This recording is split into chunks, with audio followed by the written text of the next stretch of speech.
একবার একটা স্কুলে একজন নতুন স্যার এসেছিল। সে যে কোনো বিষয় পড়াতেন এবং খুব ইন্টারেস্টিংভাবে ব্যাখ্যা করতেন। তিনি একবার ক্লাসের ভেতরে একটি জার নিয়ে আসলেন। সেই জারটা দেখে ছাত্রছাত্রীরা কিছুই বুঝতে পারল না। স্যার সেই জারটি একটি টেবিলে রাখলেন। তারপর তার ব্যাগ থেকে কিছু বড় পাথর বের করলেন ও সেই বড় জারের ভেতরে সেই পাথরগুলো রাখতে থাকলেন। সেই পাথরগুলো সেই জারের ওপর পর্যন্ত রাখলেন, যাতে একটি পাথরও আর ওই জারের ভেতর যেতে না পারে। তারপর স্যার সকল ছাত্রছাত্রীদের দিকে তাকিয়ে জিজ্ঞেস করলেন, এই জারটি পুরোপুরিভাবে ভরা হয়েছে কিনা।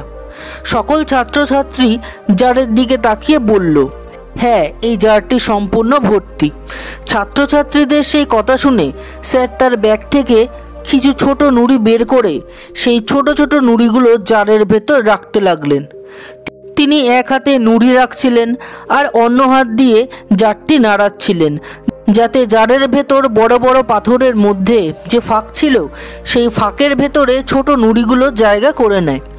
স্যার সেই ছোট নুড়িগুলো জারের ওপর পর্যন্ত রাখলেন।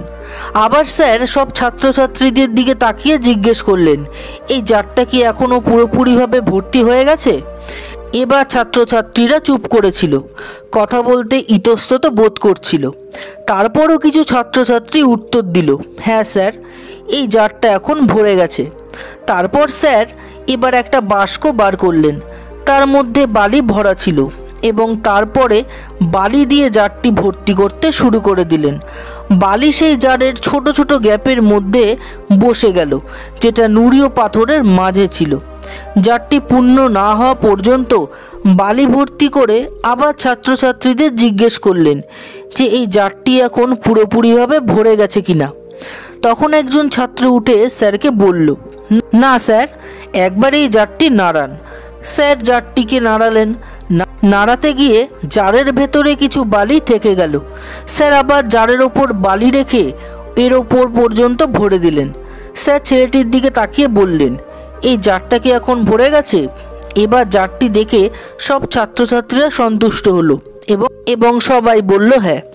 তখন স্যার তার ব্যাগ থেকে জলের বোতল নিয়ে জারের ভেতর ঢালতে লাগলেন। জারের ভেতর জল চলে যাচ্ছিল এবং ছাত্রছাত্রীরা সবাই অবাক হয়ে তা দেখছিল। স্যার জারে জল ঢালতে থাকলেন ততক্ষণ পর্যন্ত যতক্ষণ না জল ভরে যায়। এটা দেখে সব ছাত্রছাত্রীরা চুপ হয়ে গেল। তারপর স্যার সব ছাত্রছাত্রীদের দিকে আশ্বস্ত ভঙ্গিতে তাকিয়ে বললেন, এই সব দিয়ে ভর্তি জার আমাদের জীবনের মতন।